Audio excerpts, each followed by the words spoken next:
Hi guys, welcome back to my channel. I'm in my home and I'm going to be taking a portrait of my mate Walter on FUJI ACROS and also the new FUJI ACROS II.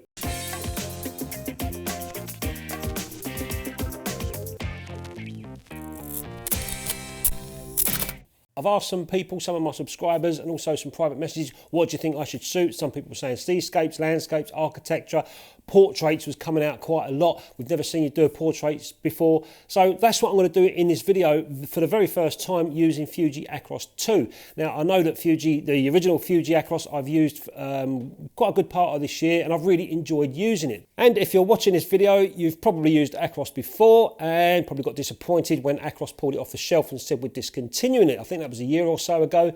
And then they came back and said, guess what, we're going to bring it back as ACROS II. So everyone was waiting for the ACROS II to come out, quite excited after everybody stockpiled and put the original ACROS in their fridges and freezers. However, they brought FUJI ACROS back out recently this year to everyone's excitement, but it's only available in Japan. So I was lucky enough to get hold of a couple of rolls from a kind guy over in Japan who sent it to me, and I'm going to try it out today on a portrait, and I've been saving it for all this time for you guys to come along on the ride with me and we can all see what happens together. I don't want to waste the film all on one portrait, so I'm just going to shoot 4 frames on ACROS II, 4 frames on the original ACROS, put them both in the same tank in the developer and see what happens. Now I have read the data sheet on the original ACROS and it reckons D76, I think it's 7 3/4 minutes. And also I've looked at the ACROS II data sheet, which is all in Japanese. I translated it using Google, that was quite fun. But that also reckons the same times with D76. So it makes sense to me to put the both strips in one tank, D76, 7 3/4 minutes, see what happens. Hopefully they'll both, they will develop the same. Hopefully we'll see some changes. And if you've been following ACROS II online recently, trying to find out when it comes into the country, you'll probably notice that it's been made in the UK. I'm sure we've all read the rumours that Ilford is probably making this film for FUJI, but who cares where it's made? It's back and it's brought with it the same reciprocity values that was in the original ACROS.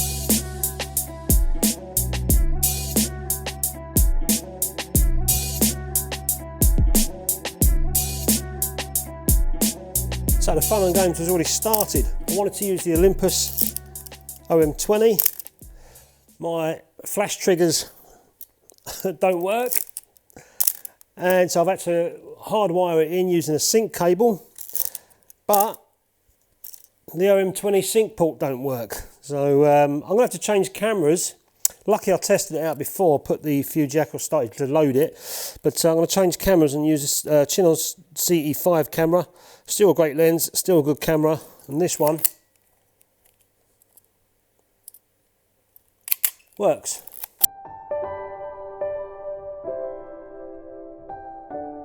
Right, so I'm all ready set up for the portrait. And this is my mate Walt. Say hi, Walt. Hello. We're going to now take Walter's portrait. 4 on the ACROS I and 4 on the ACROS II. So let's get on with it.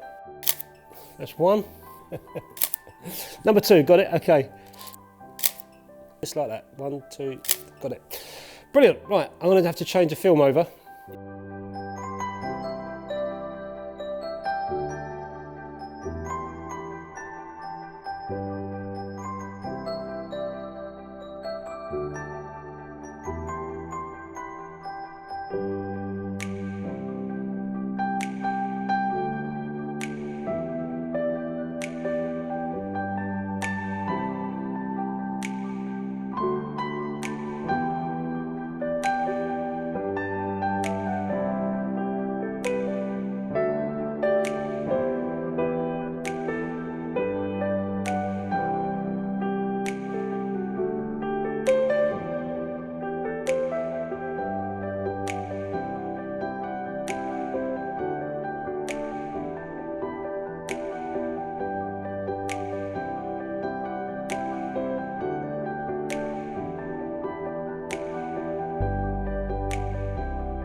So whilst I'm making these comparisons, although my camera, subject, lighting and development was exactly the same, I'm comparing a brand new film with a film that's near to expiry.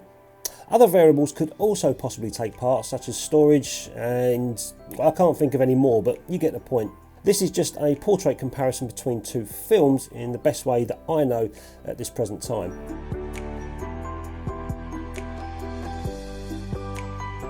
You're never going to know the true characteristics of a particular film until you've shot it enough in various conditions and with various developers and really got used to the way it handles for your style of shooting. So with the new Acros II, it's going to take us all a bit of time to get used to it and discover how good it really is.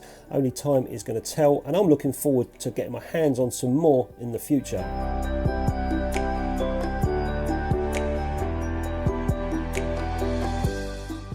So I'm out of darkroom now, and I had a good little session planned around tinkering with those negatives that I came back with from the portrait shoot with Walter. And for the first time I was using Ilford's multi-grade paper, the purple one, which has only recently come out on the market. Their new paper, new formula and all that stuff. Seems all right. Yeah, look forward to using that in the future, doing a few more prints. But anyway, back to this video. So I've got two prints here. One is Acros 1 and one is Acros 2. Now I had those two sides of the negatives that I showed you from Acros 1 and Acros 2. I took those in the darkroom. First of all, I had to do some tests. I did the normal tests, you know, the strip by strip part, 3, 6, 9, 12, and a couple more little tests here that I did.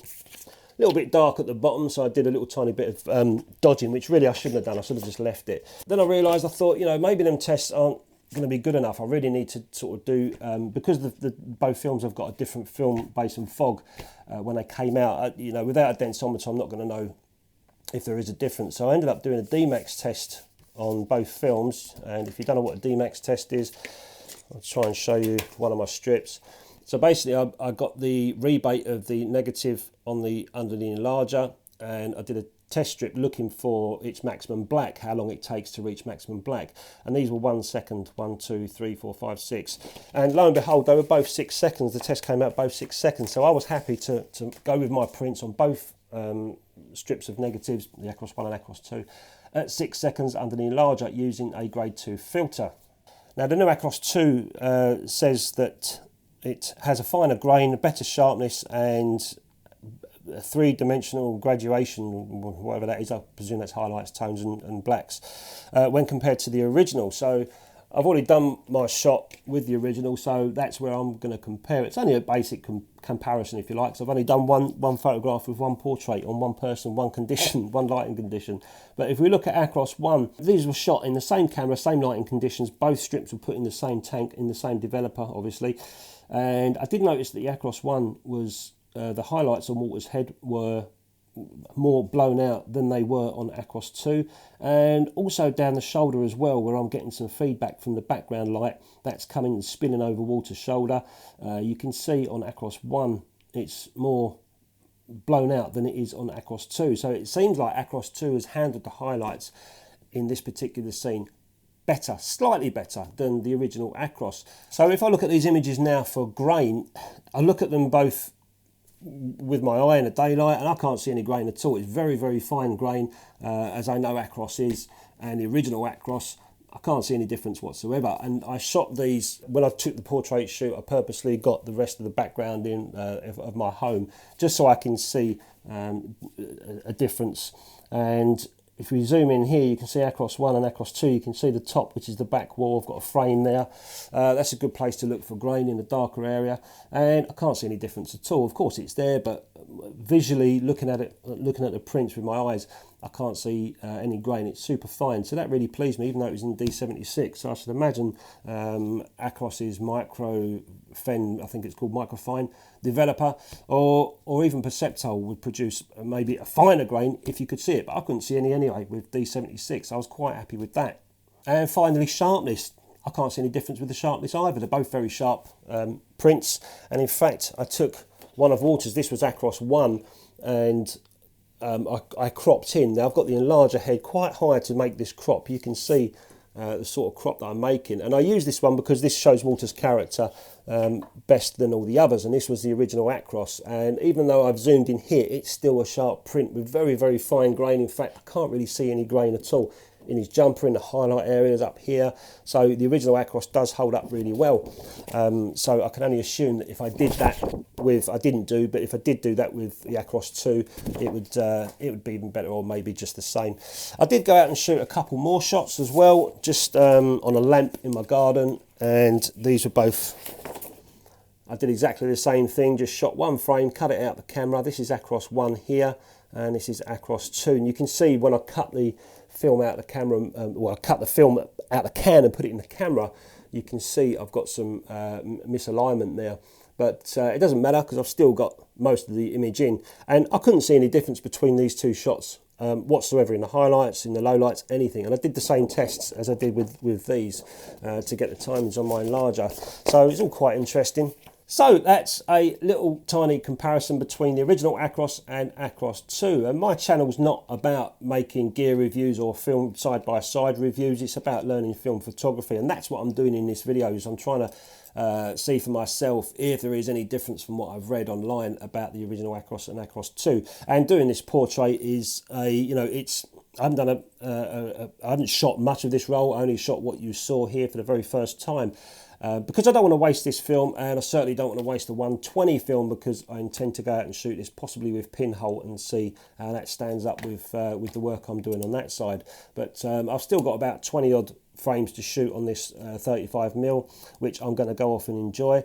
So if you haven't subscribed to my channel, make sure you subscribe, hit that notification bell, because those videos are going to come up in the future, as well as the rest of this Acros, the original Acros, kindly sent to me by Mr.Caseyface out in LA. So anyway, guys, I hope you enjoyed the video. It's not a massive review on between the two films. It's just a short video, just me dabbling around with a portrait with water, and I did see some differences at the end of the day, so I've learned something from it. I look forward to seeing other people's reviews on Acros 2 in the future, and also more reviews coming up online, no doubt, written vlogs and stuff. So I look forward to reading that and seeing what Acros 2 is producing for other people. Let us know your comments if you shoot in Acros 2 and what you think of it. I'll be interested to see or to read, and also others as well. Give it a big like, guys, this video. Share it out to your friends and stuff, and on forums and whatever, see what they think, and I'll catch you next time.